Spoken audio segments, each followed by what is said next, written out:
Merhaba arkadaşlar, Beril'in Hünerleri YouTube kanalıma hoş geldiniz. Bugün cam güzeli çiçeğinin bakımı ve çoğaltılması ile ilgili kısa bir video hazırlamak istedim sizlere. Bakın cam güzeli çiçeğim oldukça güzel görünüyor. Cam güzeli çiçeğinin birçok rengi ve türü mevcut arkadaşlar. Bende bu pembe olandan var. Bu çiçek yaklaşık birkaç ay önce bu şekilde sadece tek dal halindeydi. Şu an çoğaltacağım konumdaydı yani. O kadar hızlı büyüyen bir çiçek ki arkadaşlar, bol bol sulama yaptığınızda ve bol güneş ışığı gördüğünde çok hızlı bir şekilde büyüyüp gelişen ve sürekli çiçek açan bir çiçek arkadaşlar. Bakın gördüğünüz gibi üzeri tomurcuklarla dolu, çiçeklerle dolu. Ama bunun bu şekilde olmasının elbette ki bir sebebi var.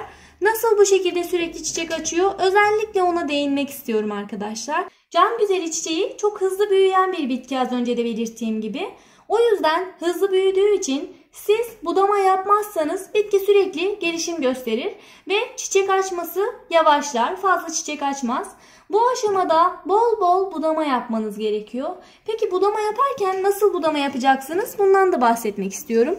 Bakın şu boğum aralarından, yaprak aralarından sürekli yavrular verir. Bu yavruları bu şekilde kırmadığınız sürece bitkiniz çiçek açmaz arkadaşlar. Sürekli bakın bu şekilde oluşan yavruları kırmanız gerekiyor. Bakın ben çok fazla yavru bırakmadım. Hemen hemen alt dallarda özellikle hemen hemen hepsini kırmaya çalışıyorum. Kırmadığınız sürece bitkiniz gelişim göstermez ve çiçek açmaz. Ancak yaprak vermeye ve yavru vermeye kendini adar. Bakın şu kısımlardaki bu yavruları hep koparmanız gerekiyor. Ben çok fazla yavru bırakmadım.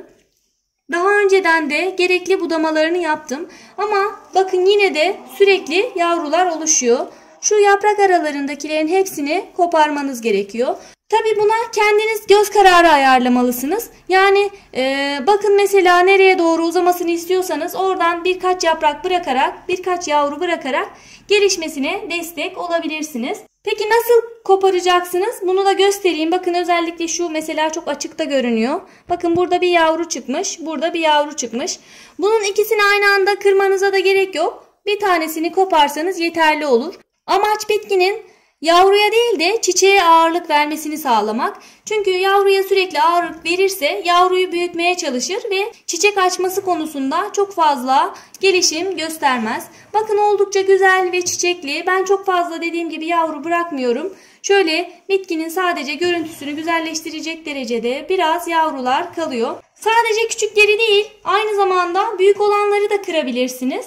Mesela şu anda bir tanesini koparayım arkadaşlar, size göstereyim. Bakın sadece küçük olanları değil de büyükleri de bu şekilde koparabilirsiniz. Bu şekilde koparmış olduğunuz bir tane dalı dikerek çoğaltabilirsiniz. Bakın dikerek çoğaltmak istediğinizde de bu aşamada da bitkinin sürekli gücünü yavrulara vermemesi için bunları yine aynı şekilde koparıyoruz arkadaşlar. Bakın şunları kopardım, yine bunu da koparıyoruz. Ve bunu bu şekilde dikiyoruz. Bu bitkinin çoğaltılması da bir o kadar basit. Bakın bu şekilde sadece toprağa dikmeniz yeterli olur. Başka hiçbir işlem yapmanıza gerek yok. Bu bitki bol bol suyu seven ve bol güneş ışığını seven bir bitki. Bu anlattıklarıma dikkat ederseniz, bol sulama yaparsanız ve güneş alacağı bir yere koyarsanız gördüğünüz gibi bu şekilde üstü çiçeklerle dolu bir çiçeğiniz olur arkadaşlar. Aynı zamanda bu şekilde çiçek açmasını besin takviyeleriyle de yapabilirsiniz. Özellikle bu şekilde çiçek açması için muz kabuğu ile hazırlamış olduğum besin takviyesi çok etkili.